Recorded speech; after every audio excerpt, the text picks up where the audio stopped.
Matthias made it?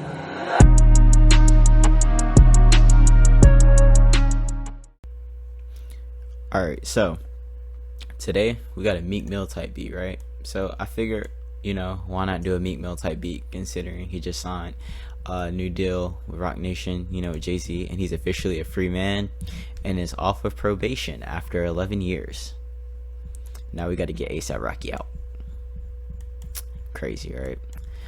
Alright, so to start, right? So using one of my samples out of the Spicy Sunday. Yes, out of the Spicy Sunday from week 23. That's where this sample came from. So this sample was already pre-processed, so all I did was add a EQ to control the lows and clean up some of the mud that was left behind, and added a little bit of halftime. And the halftime is automated, so the halftime is in the intro and in the hooks, and then the verses isn't in halftime. So this is the sample itself.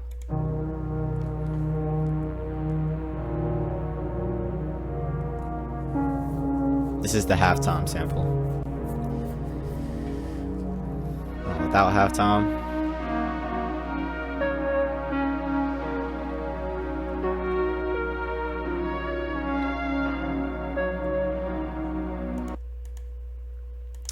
so when it comes to a Meek Mill melody or sample based Meek Mill track, I know y'all had to see the video of the guy in the car playing the MPC chopping up the soul sample and had the drums to it, right?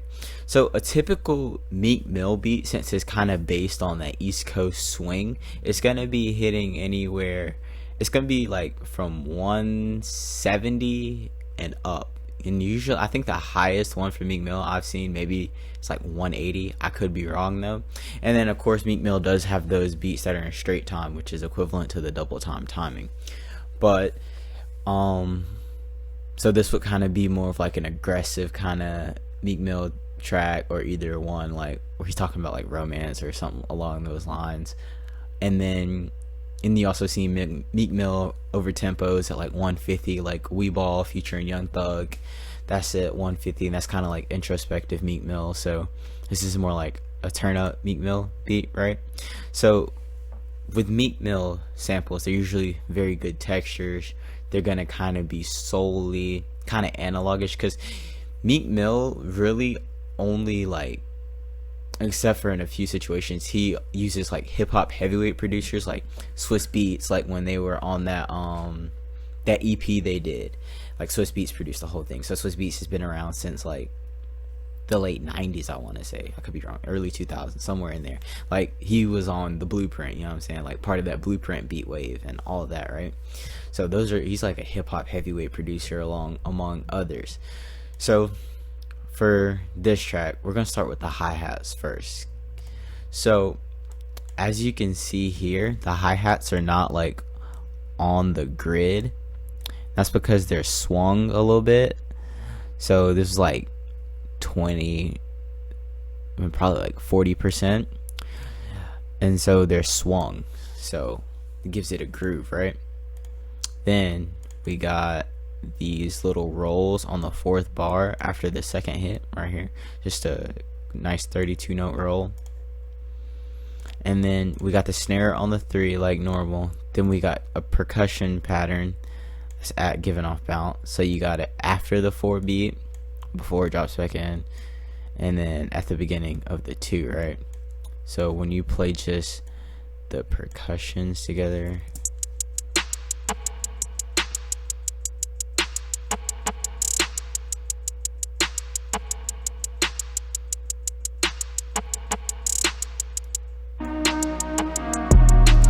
so now let's talk about the kick pattern, right? So on a Meek Mill beat, the kicks aren't typically going to be too busy, but they can be. So this is a simple kick pattern, on the 1, then after the 2. So this is bouncing off of the perk. So when you listen to the perk, it's like,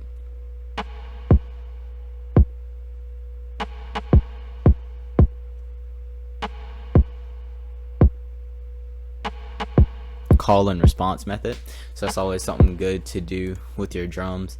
And then the 808 just follows the kick pattern like in most cases, and then of course this in key following the chord track, so the kick in the 808.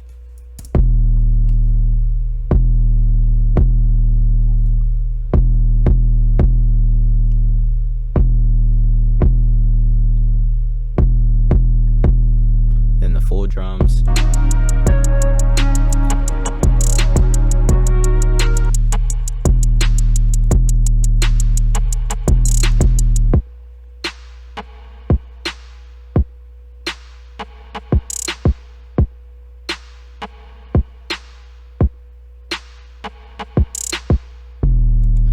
So another important thing to know is the 808, that is energy, right?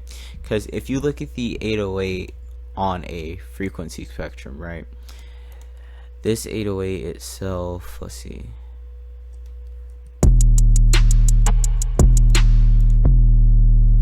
it has a lot of frequencies down here, but it's also got some in the 2k hertz, so you can hear it through like on small speakers. But if you notice, take like a song, The Hills by The Weeknd, right? When the bass hits, that's like full energy, everybody going crazy in the club, right? But when it stops, it's like everything kind of slows down. So your 808 is energy. So taking away an 808 in arrangement pulls energy out, then when it comes back in, brings energy back in, and having drops and stuff creates energy and groove. So this is like a simple beat, but like the arrangement, the placement of everything keeps it from being not too simple, so it makes it to where it's still groovy. So remember, add drops, take away the 808, so listen to it and like an energy curve. And remember, in a Meek Mill like melodies, you want to keep them nice, like I said in the Offset video, nice textures are everything. So if you got good textures, you can, so if you only have 4 sounds but you have 4 good textured sounds and it is blended really nice together and has a nice like sonic scape, you're going to be perfectly fine. So simple is not always simple is always more can be less, because when you have more, it might not always be the best of outcome. And then there's no processing on the drums, you already pre-processed. Then just EQ and halftime, which, I mean, you could add whatever you want to, but just remember textures, take away energy from the 808, keep the drums kind of simple but not too simple, anywhere from 150 to 170 depending on what vibe you're going for, and that's going to put you in the Meek Mill pocket.